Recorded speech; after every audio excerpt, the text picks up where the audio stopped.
Yang saya rasakan hanya rasa sakit yang begitu dalam, putus asa, rasa ingin bunuh diri. Saya bingung mau gimana, mukuli diri sendiri, hampir kepikiran untuk bunuh diri. Keluarga saya tidak mengetahui kegiatan saya berjudi, dan jujur saya sangat malu.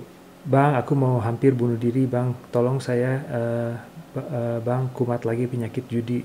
Dalam video kali ini saya mau ngebahas tentang depresi atau bahkan pemikiran mau bunuh diri. Dan ini bukan topik yang saya bisa bahas dengan mudah, karena saya juga punya pengalaman saya sendiri. Dari semenjak remaja saya pernah saya nggak bangga, tapi saya dulu pernah nyobain untuk bunuh diri. Ini memang masalah yang sangat serius. Jadi saya juga mau bilang kalau kamu sebelum saya mulai video ini, kalau kamu ngerasa depresi, sebaiknya kamu ngobrol sama misalnya psikologis atau terapis yang emang ahli di bidang ini, yang semoga bisa membantu kamu supaya ngerasa lebih baik. Ini dari pengalaman saya sendiri, semoga ngebantu. Saya mau berbagi gimana caranya untuk mengatasi depresi. Oke, pertama, pada saat Anda mengalami depresi, sebisa mungkin kamu terima bahwa kamu tuh hari ini lagi enggak 100%. Kamu sedang depresi dan mood kamu sedang jelek. Jangan kamu coba lawan. Karena banyak sekali dari pengalaman saya sendiri ya, dulu saya pada saat depresi, lagi pikiran negatif, sering sekali saya mikir, aduh saya nggak mau nih perasaan depresi. Saya misalnya coba dengan minum alkohol dan lain-lain, tapi itu bukan yang ngebantu, tapi malah tingkat depresi saya makin parah. Dari pengalaman saya sendiri dulu ya, sering sampai zaman kuliah waktu saya masih pacaran, kalau saya punya masalah sama pacar saya dulu, sering sekali berantem, pas itu saya naik motor kebut-kebutan sampai ngebahayain diri saya sendiri, bahkan orang-orang sekitar saya. Dan sekarang saya ngelihat kejadian dulu itu ngerasa bodoh. Dulu kenapa saya sampai bisa ngelakuin hal-hal yang bisa ngerugiin diri saya sendiri gitu. Ya intinya pertama, pada saat depresi kamu harus tahu bahwa semua orang tuh nggak mungkin bisa selalu bahagia tiap harinya. Dalam hidup tuh selalu ada yang namanya naik dan turun. Ada suatu hari kita ngerasa mood kita lagi bagus, ada suatu hari kita ngerasa mood kita jelek, dan kita nggak bisa misalnya pengen tiap hari bahagia terus. Karena tanpa tahu rasanya punya mood yang jelek, kamu nggak bisa bersyukur buat mood kamu yang bagus. Jadi sama namanya hidup tuh selalu pasti ada naik turun. Masalahnya pada saat kita ngerasa mood kita lagi nggak enak atau lagi jelek, kita nggak pengen punya mood yang jelek, pengen bahagia lagi.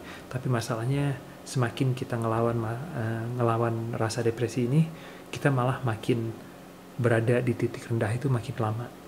Dan yang namanya depresi ya, yang namanya mood jelek itu nggak mungkin bertahan sampai berhari-hari. Biasanya hanya beberapa jam, dan setelah itu kamu bakal ngerasa mendingan lagi.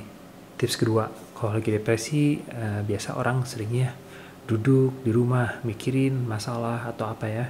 Dan itu tuh nggak bagus, karena kita semakin mikirin depresi, semakin kita kebawa dengan depresi tersebut.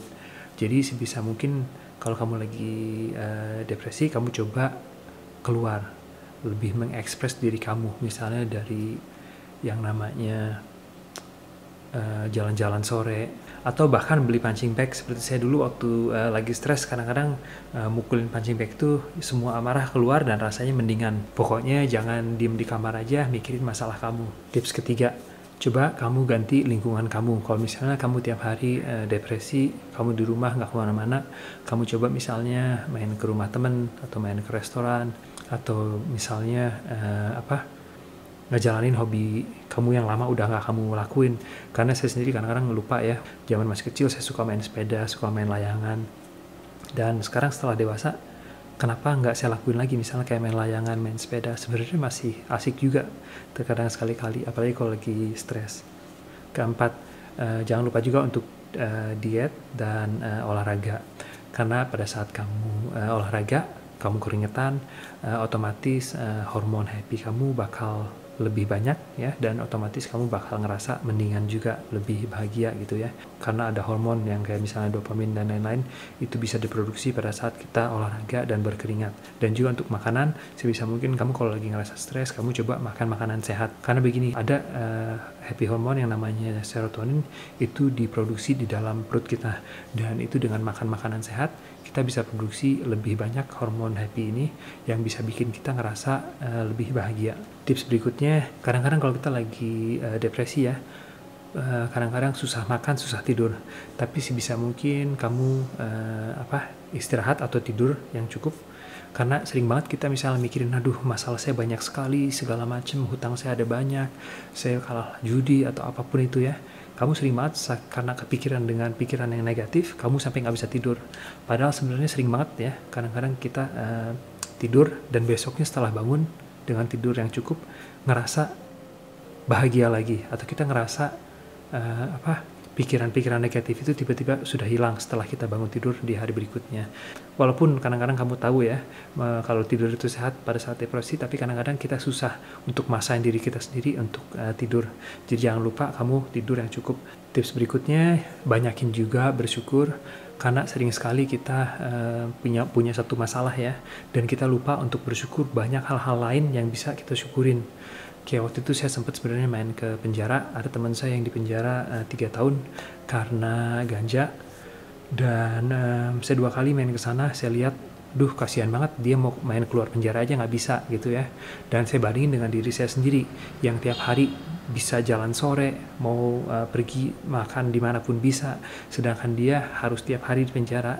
Dan tentunya dia bakal bersyukur banget kalau misalnya dia bisa seperti saya, bisa misalnya keluar rumah, main ke sana ke sini. Dan itu saya sendiri sampai hari ini masih sering lupa untuk bersyukur, karena banyak banget sebenarnya hal-hal yang bisa kita syukurin pada saat kita punya suatu masalah. Dan depresi itu sebenarnya kita kebanyakan pikiran, dan pikiran tentang diri kita sendiri. Jadi salah satu cara untuk mengatasi depresi atau melupakan depresi ini, kita bisa ngebantu orang lain. Karena pada saat kita ngebantu orang lain, itu fokusnya pikiran kita bukan di diri kita sendiri, tapi kita fokus ke orang lain. Dengan ngebantu orang lain, saya otomatis nggak mikirin tentang diri saya sendiri, nggak egois, tapi saya mikir gimana saya bisa ngebantu orang-orang di sana yang saat ini sedang bermasalah. Dan ada tambahan juga, terus terang namanya manusia ya, kita nggak pernah lepas dari masalah. Tiap orang punya masalah, dan itu masalahnya besar atau kecil tergantung dengan sifat kita, dengan pola pikir kita. Sering sekali kita punya masalah kecil, kita anggap sangat besar ya. Ya pokoknya intinya, kita sering sekali kalau kita suatu masalah, itu masalah paling besar di hidup kita, tapi sebenarnya nggak seberapa. Dan itu juga salah satu penyebabnya kenapa saya sering lihat gitu ya, kayak ada siswa-siswi di Jepang yang sampai bunuh diri karena mereka gagal ujian di sekolah. Padahal gagal ujian di sekolah menurut banyak orang itu tuh bukan masalah yang besar, masalah yang sangat kecil ya, tapi karena mereka nggak bisa menghadapi masalah kecil tersebut, mereka bisa sampai bunuh diri. Jadi sebisa mungkin kalau kamu punya suatu masalah, kamu lihat masalah tersebut bukan dari dalam, dan kamu lihat masalah tersebut dari pandangan orang lain. Apakah masalah itu benar-benar masalah yang sangat besar? Dan sering sekali kita lihat masalah yang sangat besar, tapi itu belum tentu masalah yang besar.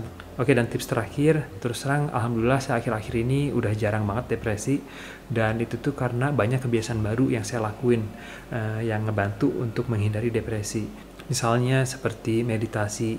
Dengan meditasi kita bisa mengontrol emosi kita lebih baik, dan kita nggak kebawa dengan pikiran-pikiran negatif. Dan juga udah setahun ini saya jalanin mandi air dingin tiap pagi.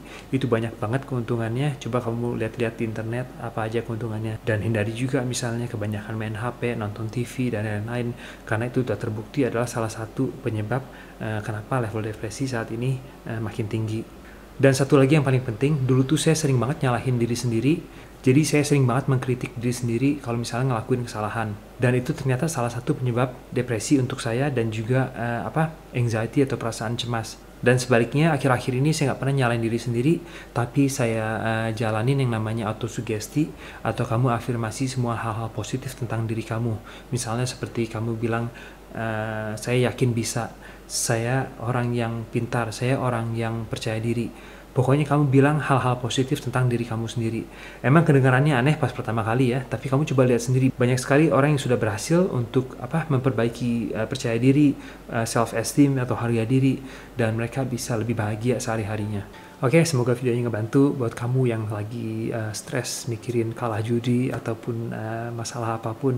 Semoga dengan nonton video ini kamu bisa ngerasa lebih bahagia, karena bukan cuma kamu doang yang punya masalah, semua orang punya masalah. Tapi yang paling penting adalah gimana kita melihat masalah tersebut dan bagaimana kita mengatasi masalah tersebut. Oke, segitu aja untuk video kali ini. Makasih sudah mampir, dan jangan lupa juga untuk like, subscribe, bahkan share supaya saya bisa bikin video-video lainnya seperti ini. Terima kasih banyak.